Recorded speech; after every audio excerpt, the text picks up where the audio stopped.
Welcome to your very first review of a light through an anamorphic perspective.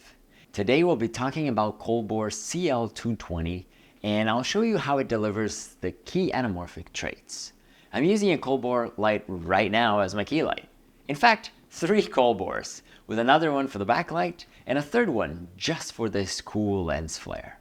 The CL220 is a bicolor light, allowing you to adjust its color freely between 2700 and 6500 Kelvin. The panel on the back of the light is easily readable alongside the knobs on it. These will give you information and control over intensity, color temperature, and effects. On the anamorphic side, if you have something with neutral coatings, a bicolor light lets you choose between warm or cool lens flares. For example, right now, let's look at some amber flares, then switch it up for blue flares. The lights feature a Bowens mount, making it compatible with an endless array of modifiers, such as these soft boxes here, also offered by Colbor. A softbox will turn this reasonably small light into a much larger source, which is good for smoothing out hard shadows and creating pretty reflections. Important to point out, these lights are pretty light at 1.6 kilograms or 3.5 pounds each. The light goes on a junior spud and we can easily adjust the angle. I wish I was able to relocate this knob with a spring mechanism, but unfortunately we can't. The CL220's most attractive feature for me is it can be battery powered, and that allows me to take it out for unusual applications, or simply for saving a composition in places where I don't have access to wall power. For example, here's a scene of a woman talking in her phone.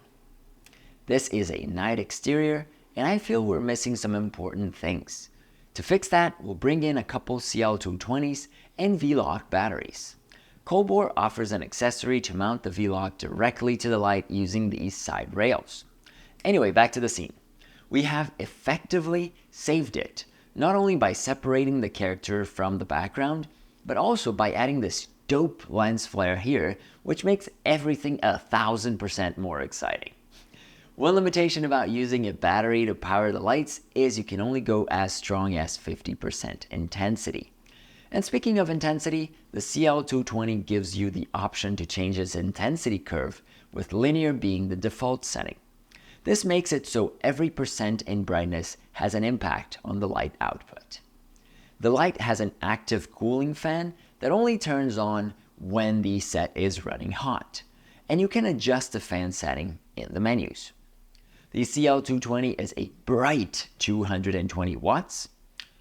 Okay, that was useless information. It's literally the name of the thing. But I always see light reviews with comments like this, and I didn't want to be left out, okay? I learned to light with tungsten, so even after all these years, LED numbers still get me confused. If anyone's got a final answer to this, please yell it in the comments. Another really handy thing you can do with the rails on the light is connect them to one another, building a multi-light rig that outputs a lot more than a single LED. You can combine up to 3 lights this way, pushing out stupendous 660 watts, but cheaper than a 600 watt LED light. And if grouped together, with the group settings of course, this contraption can be controlled as a single light. Each light costs $330, with the various adapters ranging from $30 to $120, with highlights to the V-Lock adapter at $35, and this easy one-button remote control at $30. The remote control is a great call if you need to rig the light up high and still have a handy way to control it. You can pair the control one to the light and simply tweak its color and intensity using the knob. The last great functionality we have here is being able to control the light from your phone. The app is the best way to quickly change settings and access the various special effects modes. And my main criticism to these effects is that they are pretty circumstantial. I never had a chance to actually use one of these effects and like the results. Back to the anamorphic angle, the only anamorphic trait we haven't achieved with this light yet is bokeh. So let's get back to this woman on her phone and use a light, the third Colbor, to create some texture on these background leaves so they turn into out of focus ovals.